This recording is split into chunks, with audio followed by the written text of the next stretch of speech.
Bismillahirrahmanirrahim. Assalamualaikum warahmatullahi wabarakatuh.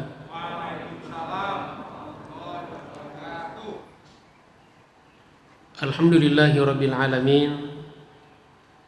Wabihi nasta'inu ala umuri dunya wa din. Wassalatu wassalamu ala ashrafil anbiya'i wa afdalil mursalin, wa ala alihi wa ashabihi wa tabi'in wa man tabi'ahum bi ihsanin ila yaumiddin. Subhanaka la ilma lana illa ma 'allamtana innaka antal alimul hakim. Allahumma 'allimna ma yanfa'una wanfa'na bima 'allamtana. Rabbana zidna ilman warzuqna fahma. Rabbi shrah li sadri wa yassir li amri wahlul 'uqdatam min lisani yafqahu qawli, amma ba'd. Ma'asyiral muslimin wal muslimat, bapak-bapak, ibu-ibu, para asatidz, para orang tua, juga yang muda, yang tanggung, yang remaja, serta seluruh jamaah yang hadir pada pagi hari ini, baik yang ada di masjid secara offline ataupun yang ada di alam gaib secara online. Mudah-mudahan kita semuanya insyaallah senantiasa dimuliakan, dirahmati dan diberkahi Allah Subhanahu wa taala. Amin ya rabbal alamin.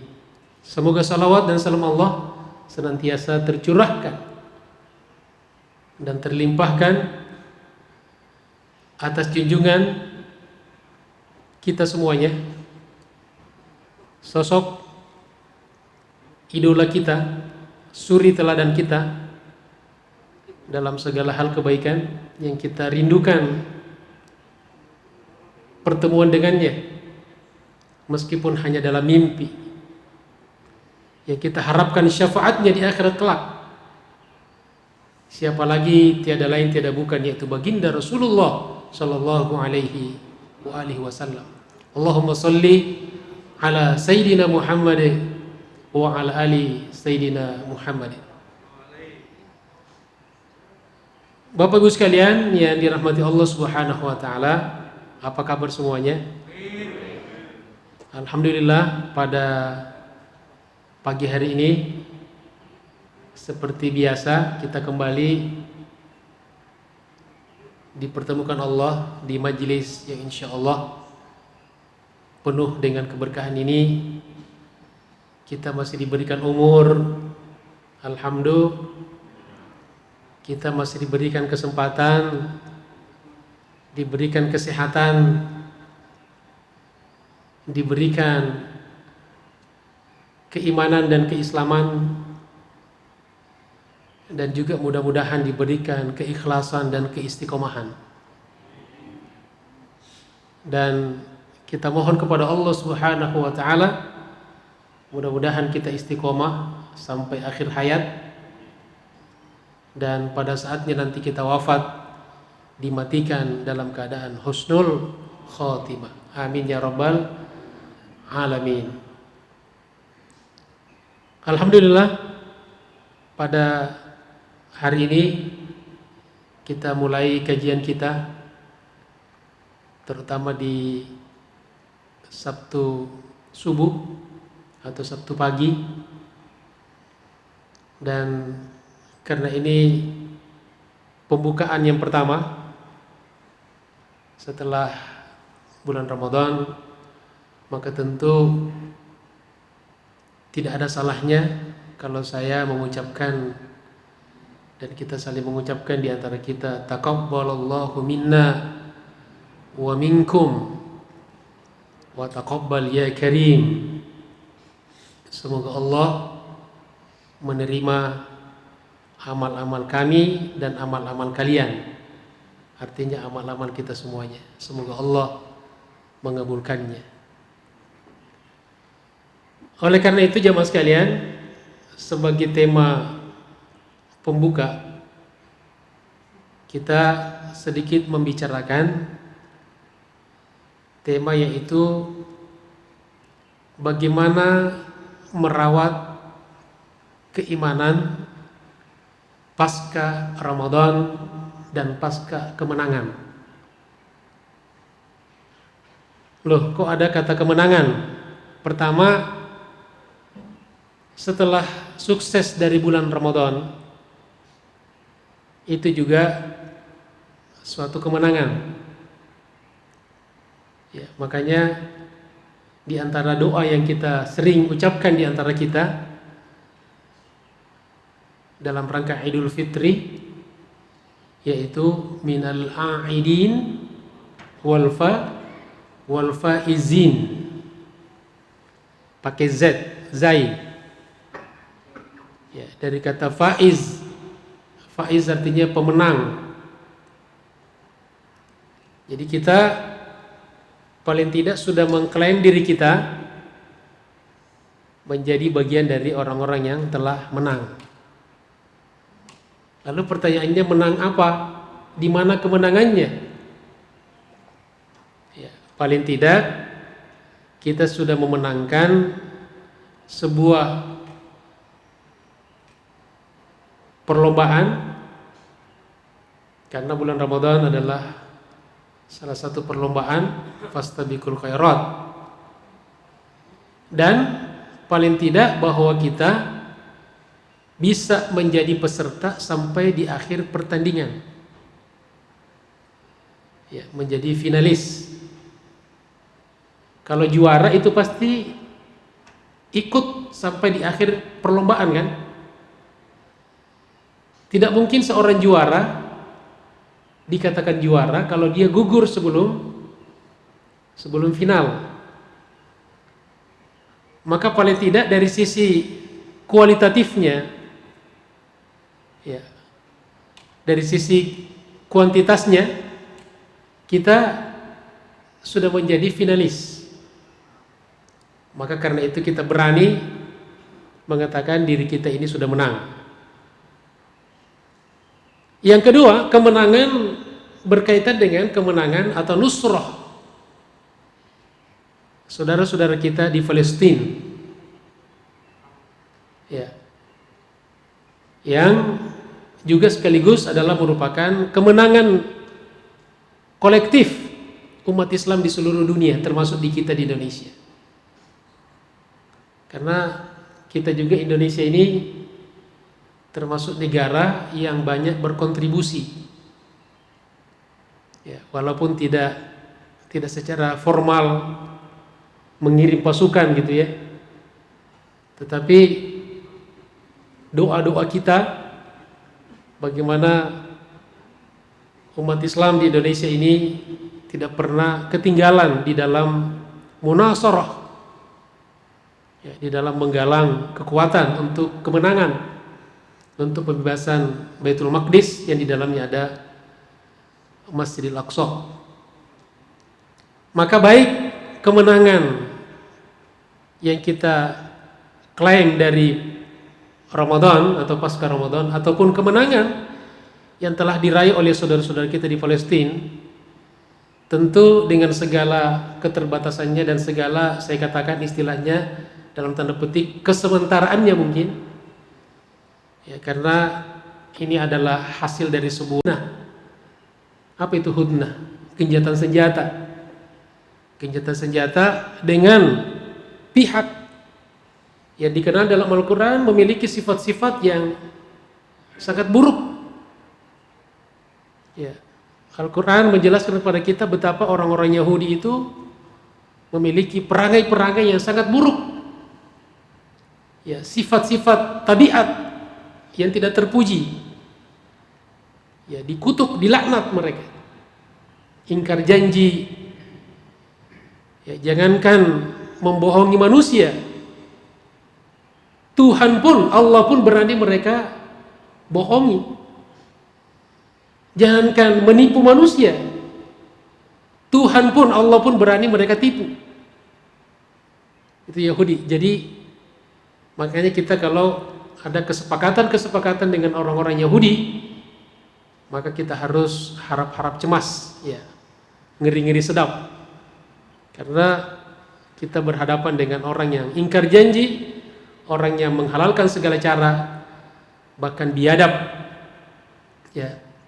Dan kalau sumber malapetaka di dunia ini, ya, di antara umat-umat yang jahat semuanya sudah dimusnahkan oleh Allah, tapi tinggal Yahudi ini yang masih ada bercokol di muka bumi ini. Dan ternyata kalau kita buka sejarah, hampir semua kejahatan dalam berbagai dimensinya itu semuanya rujukannya kepada Yahudi. Ya, mau kejahatan agama seperti kebiasaan menista agama, melecehkan agama, munculnya aliran-aliran sesat, itu dari Yahudi. Ya, munculnya pertikaian-pertikaian di antara sesama pemeluk umat beragama juga dari Yahudi. Menghalalkan segala cara dalam bisnis, curang dalam timbangan, dalam bermuamalah, itu juga dari ajaran Yahudi. Ya. Makanya kalau ada yang berperilaku seperti mereka itu, maka bisa dikategorikan termasuk orang-orang yang terkontaminasi dengan karakter Yahudi wa na'udzubillahi min zalik. Jadi dua hal ini yang kita akan maknahi, kita akan insya Allah menjaga, mudah-mudahan kita bisa menjaga kemenangan yang Allah Subhanahu wa taala berikan kepada kita umat Islam. Amin ya rabbal alamin. Nah, oleh karena itu poin-poinnya sederhana saja, 4 hal.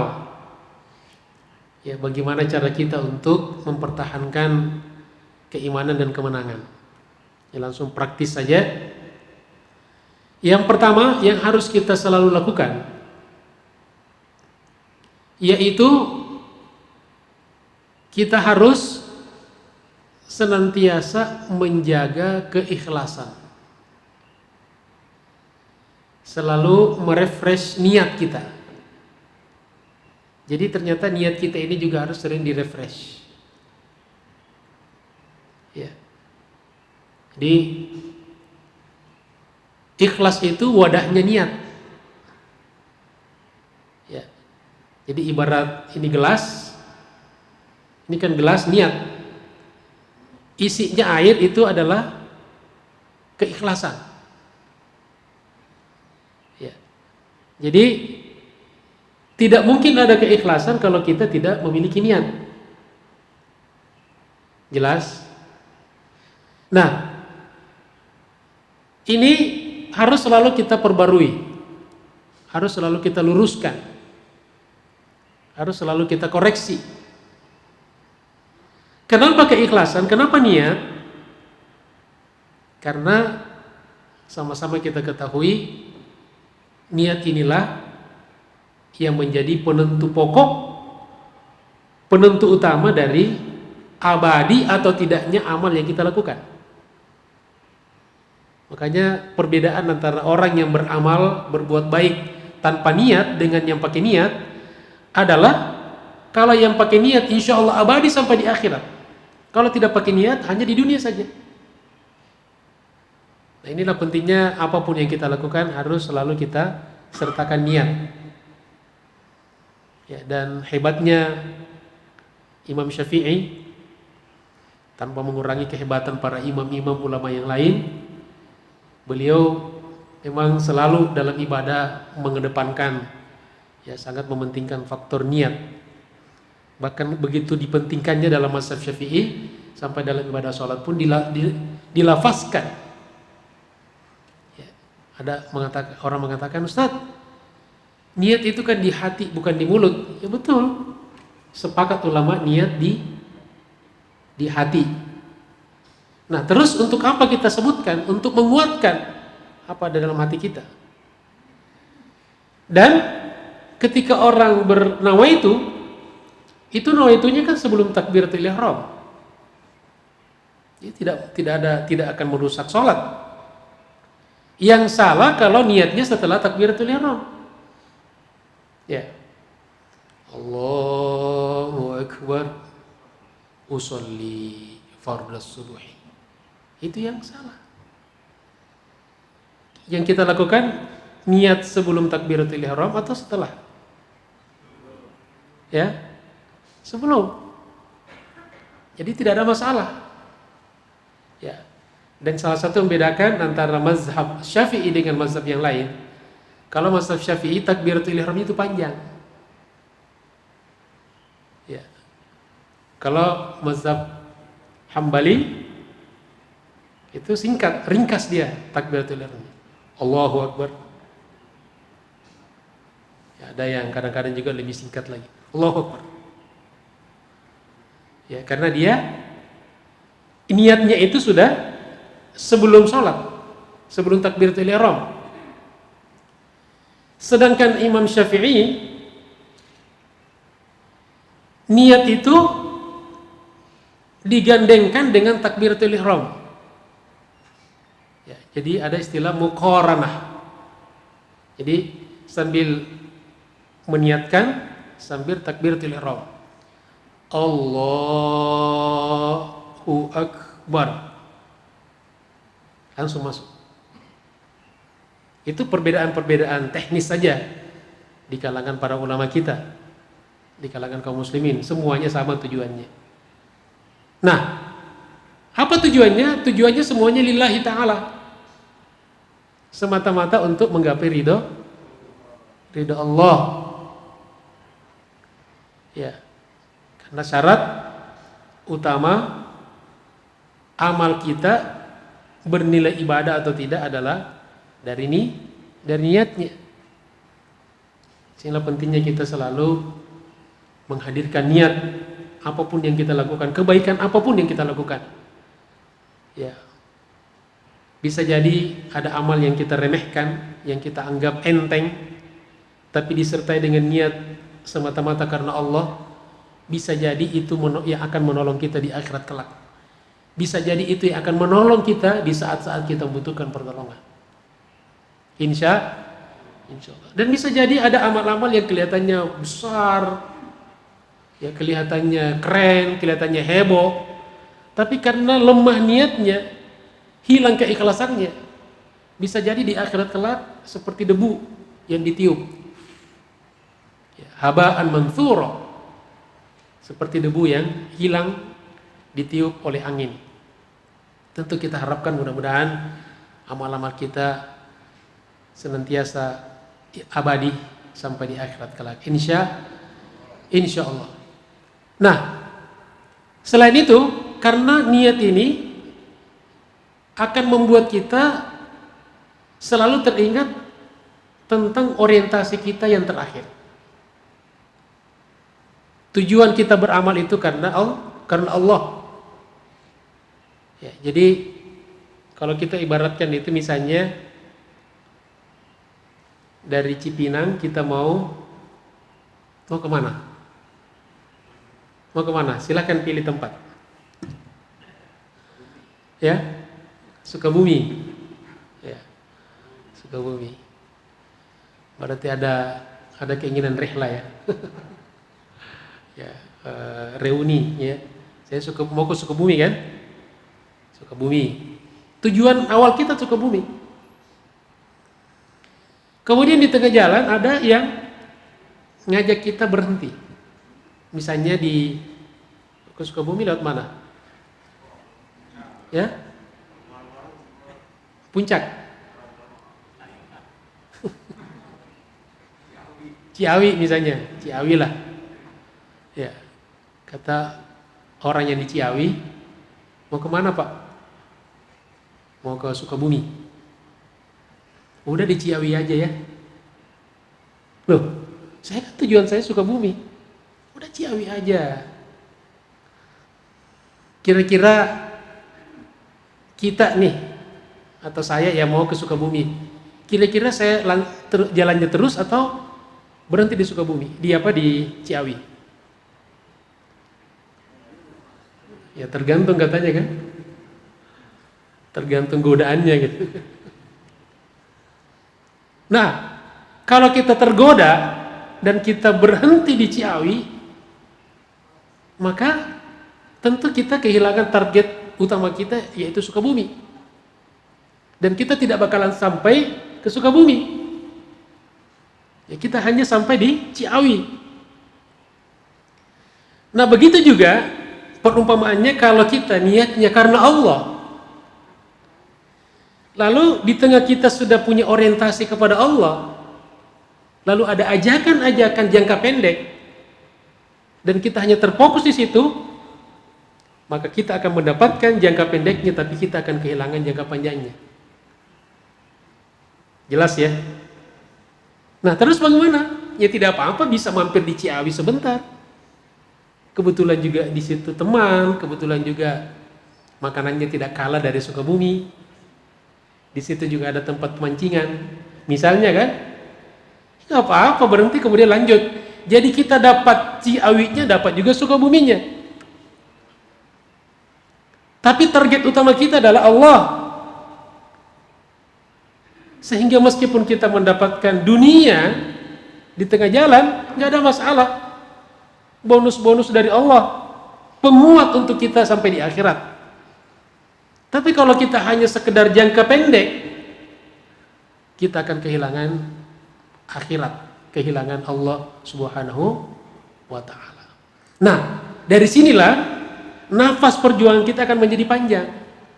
Karena kalau Allah tujuannya itu tidak sementara, jangka panjang, bahkan yang terakhir sekali. Disinilah kehebatannya orang ikhlas.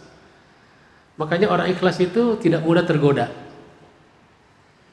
Ya, ketika orang sudah menyerah, orang ikhlas tetap berjuang dengan cara-caranya. Ya, makanya kenapa ya saudara-saudara kita misalnya di negara-negara bekas jajahan Uni Soviet dulu yang sekarang menjadi Rusia, sekarang bangkit jadi negara-negara bagian yang kuat, yang pakai tantan di belakangnya itu kan. Kenapa? Ada Tajikistan, ya, dan sebagainya. Itu karena ketika penjajahan Uni Soviet ke atas mereka, ada orang-orang yang tiarap, ya, yang sembunyi-sembunyi dengan keikhlasannya berjuang, tidak pernah berhenti. Jadi penjajahan di Uni Soviet ketika itu tidak membuat mereka berhenti untuk ikhlas. Mereka di bawah tanah, gerakan di bawah tanah. Ya, mereka tetap mengajarkan tahfizul Quran, tahsin kepada anak-anak mereka, generasi muda mereka. Dan begitu ada kesempatan merdeka, mereka bangkit. Ya, mereka bangkit. Sekarang menjadi negara kuat. Banyak penghafal Al-Quran. Fisiknya kuat. Makanya juara-juara ya tarung bebas itu sekarang justru banyak dari negara-negara bekas Soviet itu, karena mereka terlatih untuk berantem gitu kan, ya, bela diri. Ya, kita paling ditonjok sekali pingsan, kita mati. Ya, udah karena ya, makanannya tahu gitu kan, kemudian jarang olahraga, sukanya tidur pagi, ya, minumannya kopi gitu kan, tidak pernah minum susu, ya, sampai atlet-atlet kita di luar negeri dulu dikasih minum susu mencret, gimana bisa menang? Ya, sarapannya cari nasi goreng, nyarinya bubur ayam gitu kan, ya, pengen mengalahkan atlet-atlet luar negeri gitu. Itu sebagai contoh jemaah sekalian dirahmati Allah Subhanahu wa taala. Jadi insya Allah ikhlas ini akan membuat napas perjuangan kita akan panjang. Jadi kita bisa istiqomah. Makanya kalau ada salah-salah, dan ini manusiawi kan, seringkali ada godaan dalam hati kita, kita luruskan lagi. Ya, jadi kalau diibaratkan seperti kita berjalan di pematang sawah. Dulu di mana kita pernah rehla dulu di Ciater ya. Daerah mana itu dulu ya, waktu Al-Bait ya, siapa? Pak Ardi ya, dulu panitianya tuh. Yang kita kan ada jalan di sawah tuh. Nah, jalan di sawah, di pematang sawah, kemudian ada yang terjatuh. Ya terjatuh kan? Kira-kira terjatuh naik lagi enggak? Naik lagi, jalan terus.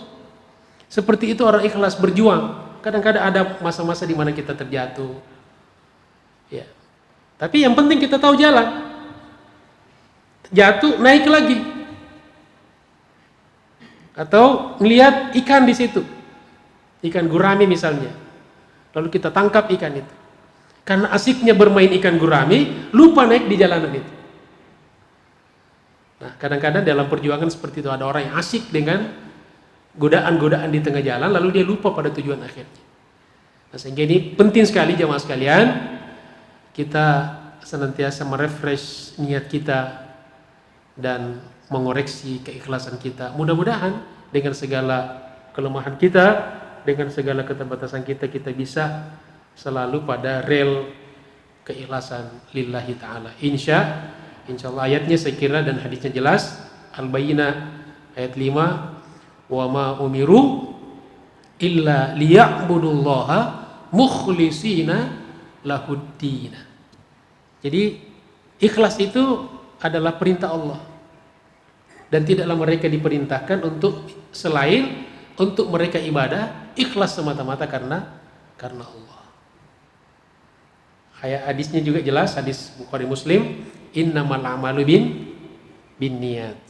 Sesungguhnya setiap orang hanyalah akan mendapatkan tergantung yang dia niatkan. Ma'asyiral muslimin rahimakumullah, Bapak Ibu sekalian serta pemirsa dimanapun Bapak Ibu berada. Yang kedua, kiat yang kedua yang bisa memperpanjang nafas perjuangan kita, bisa istiqomah dalam iman dan Islam insyaallah, dalam rangka merawat kemenangan yang tadi itu, yaitu kita harus senantiasa dekat kepada Al-Quran, selalu berinteraksi dengan Al-Quran. Kenapa Al-Quran? Karena Al-Quran itu kalamullah. Jadi kalau kita dekat kepada Al-Quran sama dengan dekat kepada Allah.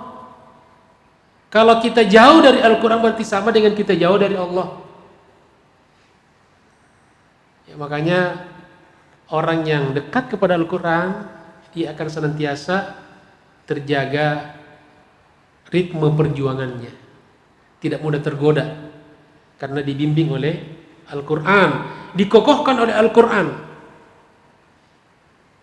Alhamdulillah di bulan suci Ramadan kemarin kita sudah menunjukkan, membuktikan bahwa kita bisa dekat dengan Al-Quran. Betul ya? Ada yang hafal, ada yang khatam ya minimal 1 kali, ada yang khatam 2 kali, dan di Al-Akhbar ini saya tahu ada yang khatamnya puluhan kali. Alhamdulillah. Tapi saya nggak tahu Al-Akhbar jamaah yang tahun berapa gitu. Ya. Dengar-dengar gitu ada kabar burung gitu kan. Ya. Alhamdulillah. Apakah di malam-malam menjelang akhir Ramadan masih sempat ya khalaqah ya tadarus, dan saya hadir, sempat saya abadikan, saya videokan gitu kan, luar biasa ya. Itu baru video saya, belum videonya malaikat, diabadikan oleh malaikat ya. Oleh karena itu mudah-mudahan, dan saya yakin setelah Ramadan berlalu, semangat ya interaksi dengan Al-Quran tetap terjaga, Insya Allah. Ya, kalau ngelihat ini rata-rata satu hari 1 juz nih. Kalau lihat gitu kan. Kalau lihat penampilannya ini rata-rata 2 juz satu hari. Tapi nggak tahu juz apa gitu kan. Ya, pokoknya juz aja. Ya. Ada yang bilang, Ustadz, apakah harus 1 juz atau berjuz-juz? Ya kalau bisa minimal satu hari 1 juz, sehingga tiap bulan kita khatam Al-Quran itu minimal. Kalau tidak, ya setengah juz. Kalau tidak 1/4 juz. Kalau tidak berapapun. Yang penting jangan sampai ada hari berlalu tanpa Al-Quran. Sebab ketika kita memutuskan diri kita dari Al-Quran, berarti kita sedang menghalangi, ya, membuat perjuangan kita jadi macet. Itu yang akan membuat perjuangan kita istiqomah. Ya, luar biasa Al-Quran ini. Makanya Allah di dalam surat An-Nahl, tolong dilihat An-Nahl ayat 102, di situ Allah ingatkan kepada kita bahwa salah satu fungsi Al-Quran itu adalah mengokohkan orang-orang beriman. A'udzubillahi minasyaitonirrajim. Qul nazzalahu ruhul qudus min rabbika bil haqq liyuthabbital ladzina amanu. Al-ayah. Qul, katakanlah wahai Muhammad, nazzalahu, Al-Quran itu diturunkan, ruhul qudusi, malaikat Jibril, min rabbika, dari Tuhanmu, dari Allah Subhanahu wa ta'ala, bil haq, dengan kebenaran, tidak main-main. Untuk apa? Jelas fungsinya, liyuthabbital ladzina amanu, untuk mengokohkan orang-orang beriman. Saya kira tidak perlu ditafsirkan panjang lebar, jelas kata liyuthabbit, thabat, istiqomah, kokoh, kuat.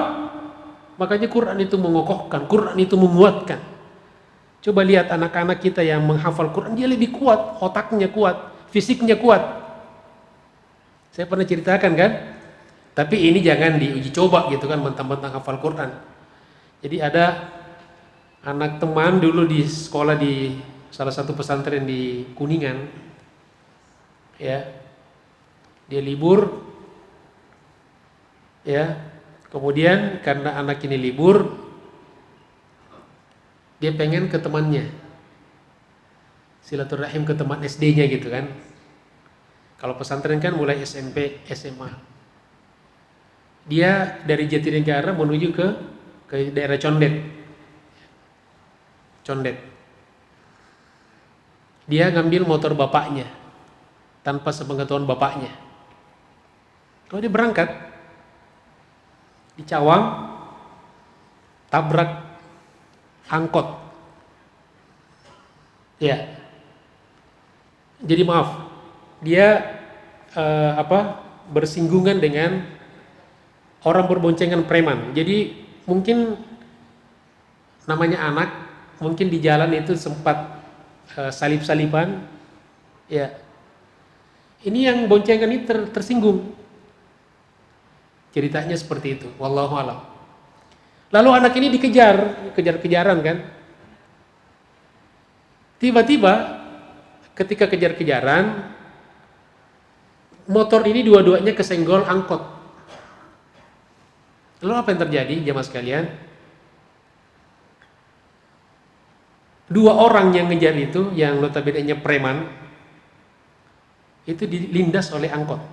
Jadi jatuh motornya dan tubuhnya masuk di jalan.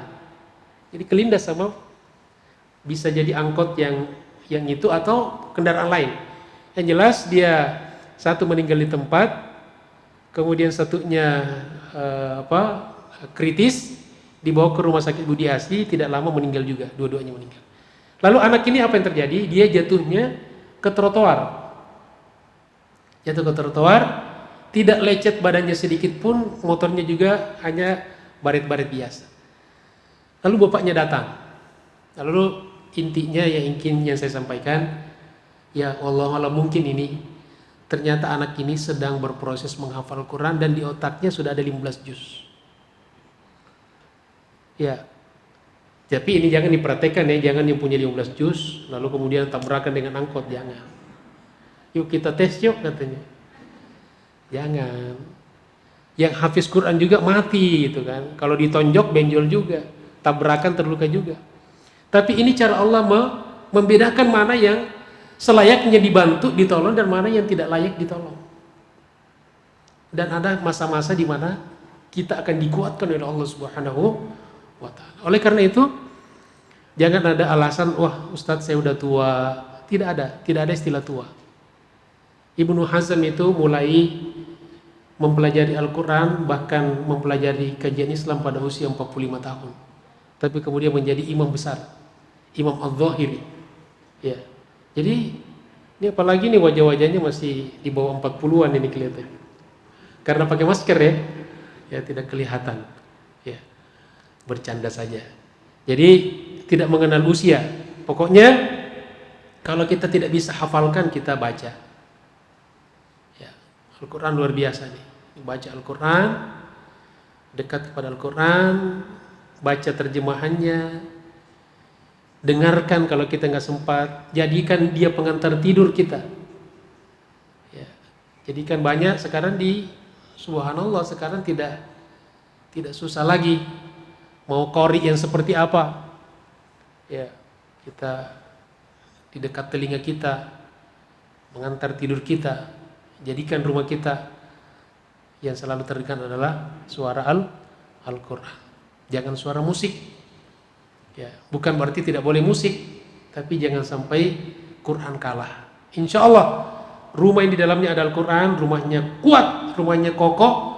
Orang yang selalu baca Al-Quran insya Allah dikuatkan oleh Allah Subhanahu wa ta'ala. Karena Al-Quran tidak ada matinya. Karena dia kalamullah. Ya, nggak ada ruginya. Pokoknya Quran itu nggak ada ruginya. Kalau kita baca Quran, sudah kebaikan dunia akhirat di depan kita.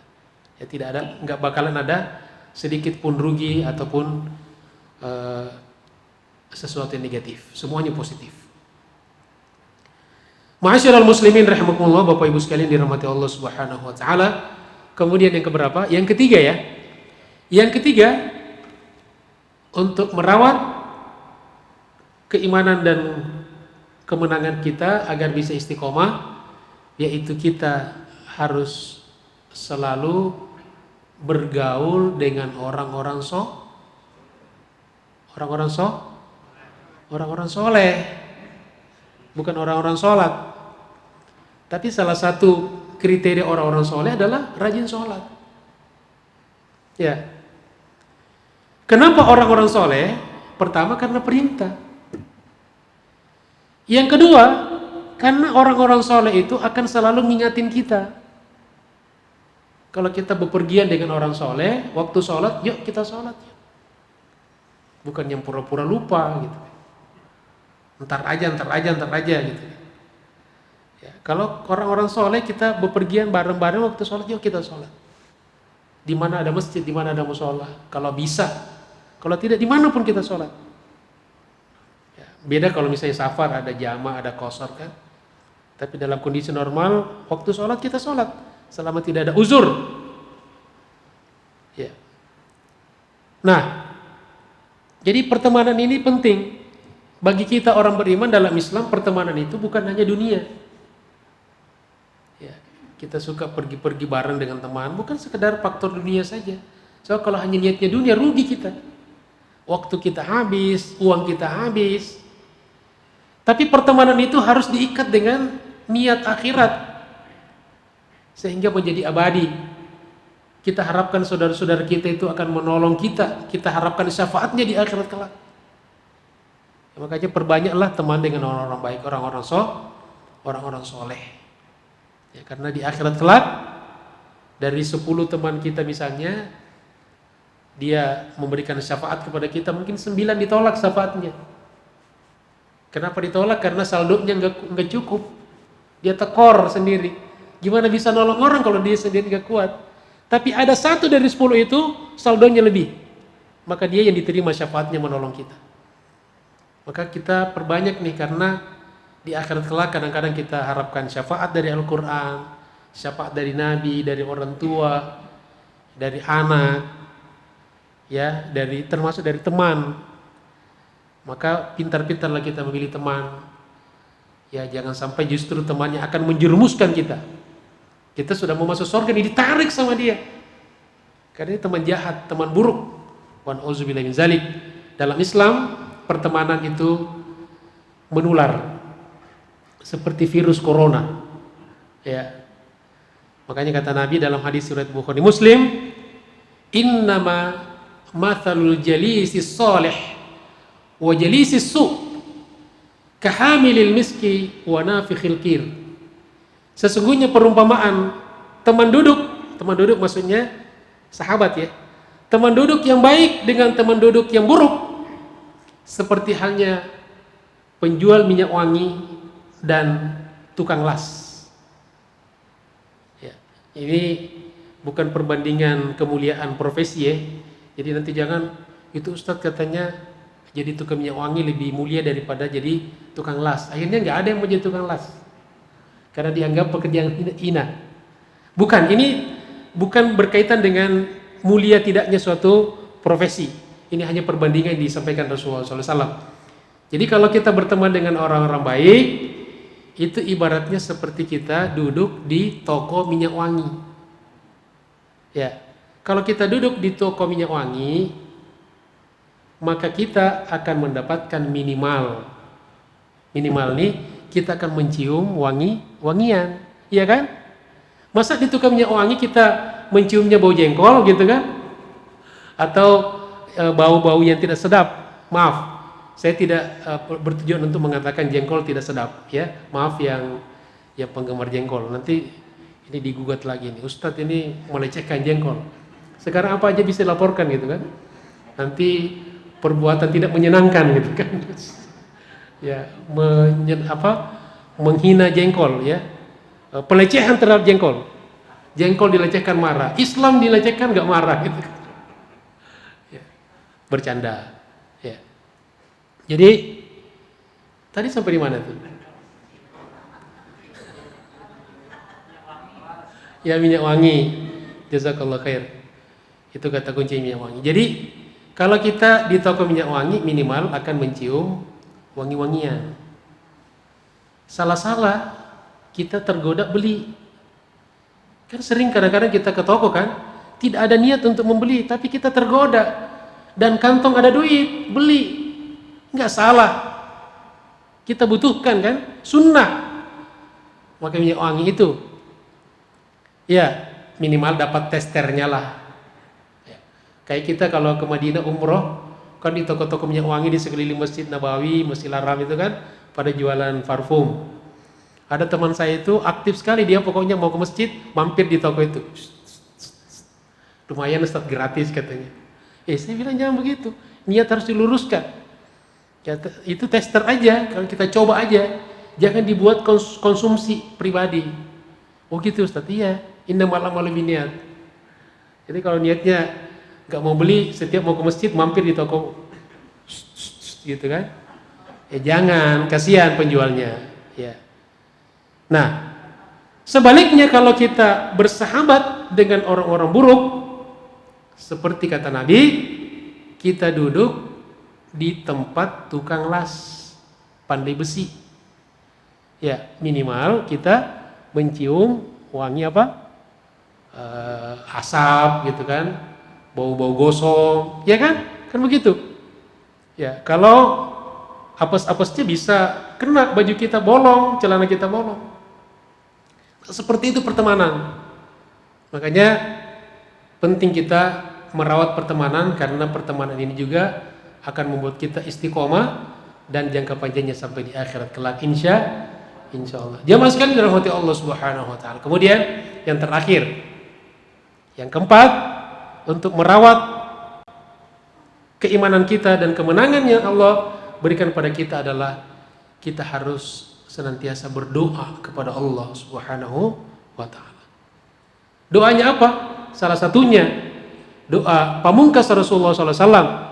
Salah satu doa favorit beliau, ya, riwayat An-Nasa'i, yaitu kata Nabi SAW dalam doanya, ya muqallibal qulub tsabbit qalbi ala dinika. Dalam satu riwayat wa ala ta'atika. Ya muqallibal qulub, wahai zat yang membolak-balikkan hati. Yang menciptakan hati itu siapa? Allah. Yang membolak-balikkan hati kita siapa? Allah. Maka kita minta kepada yang punya hati itu. Yang punya hati kita, bukan punya kita. Kita pun tidak bisa mengendalikan hati kita. Yang mengendalikan hati kita adalah Allah. Maka kita minta, apa yang kita minta? Tsabbit, kokohkan, ya, kuatkan, istiqomahkan qalbi, ya, hatiku, ala dinika, di dalam agamamu. Jadi orang istiqomah itu karena Allah. Kalau kita lihat orang rajin, tekun, soleh, itu karena Allah. Maka bersyukurlah kita kepada Allah, bukan karena kehebatan dia. Itu anaknya soleh banget, lalu bapaknya bilang, siapa dulu bapaknya? Siapa lo? Kalau bukan karena Allah, nggak bisa. Ada anak-anak biasa kan, oh cerdas banget, hafal Qur'annya banget. Siapa dulu mamanya dong? Mamanya aja nggak hafal, ya. Jadi jangan bangga, jangan sombong. Serahkan kepada Allah. Itu karena karunia Allah. Makanya zalika min fadli rabbi. Ini ucapan-ucapan yang harus kita. Itu ucapan siapa? Nabi siapa? Nabi Ibrahim. Bukan Nabi Ibrahim, Nabi Sulaiman. Nabi Sulaiman diberikan, ya, kerajaan, kekuasaan yang terhebat di muka bumi ini. Bahkan bisa bicara dengan hewan, bisa bicara dengan jin. Tapi beliau tidak sombong. Beliau mengatakan, hadza min fadli rabbi. Makanya kalau kita diuji orang, dipuji orang nih sebagai ujian. Ibu hebat banget ya, bapak hebat banget. Hadza min fadli rabbi. Ini adalah karunia dari Allah Subhanahu wa taala. Kalau kita melanjutkan lagi, liyabluwani, untuk mengujiku, ashkuru am akfur, apakah aku bersyukur atau kufur. Nah, ini untuk agar kita jangan dikit-dikit siapa dulu dong. Nah, itu masjid cakep banget deh. Siapa dulu arsitekturnya? Siapa lo gitu kan? Kita tidak ada apa-apanya kalau bukan atas bantuan dan rahmat Allah Subhanahu wa taala. Masyiral muslimin rahimakumullah, Bapak Ibu sekalian dirahmati Allah Subhanahu wa taala, serta pemirsa dimanapun Bapak Ibu berada. Demikianlah kajian kita pada pagi hari ini, yaitu bagaimana kita merawat dan menjaga keimanan kita dan juga kemenangan kita, paling tidak kemenangan pasca Ramadan, dan juga kemenangan saudara-saudara kita di Palestina yang juga merupakan kemenangan kolektif kita umat Islam. Ayo terus berjuang, berdoa terus, karena saya dengar-dengar nih, karena kita banyak berinteraksi dengan para aktivis kepalestinaan, meskipun ada perjanjian gencatan senjata, tapi ada saja letupan-letupan kecil. Itu saya katakan tadi kan, Yahudi ini sudah dipercaya. Di Masjid Al-Aqsa sendiri kemarin masih ada pelemparan gas air mata kepada orang-orang Islam. Tapi tidak besar, ya, tidak besar. Tapi ini bukti bahwa kita tidak bisa percaya sepenuhnya pada mereka. Nah, oleh karena itu perjuangan ini, kemenangan ini tidak membuat kita kendor dalam berjuang, tapi justru motivasi kita melipat gandakan kekuatan untuk bisa kita menang dan kita bebaskan Baitul Maqdis insyaallah. Takbir, Allahu Akbar. Wassallallahu ala sayyidina Muhammad wa ala alihi washabihi ajmain. Subhanakallahumma bihamdika asyhadu an la ilaha illa anta astaghfiruka wa atubu ilaik. Wal afu minkum. Wassalamu alaikum warahmatullahi wabarakatuh.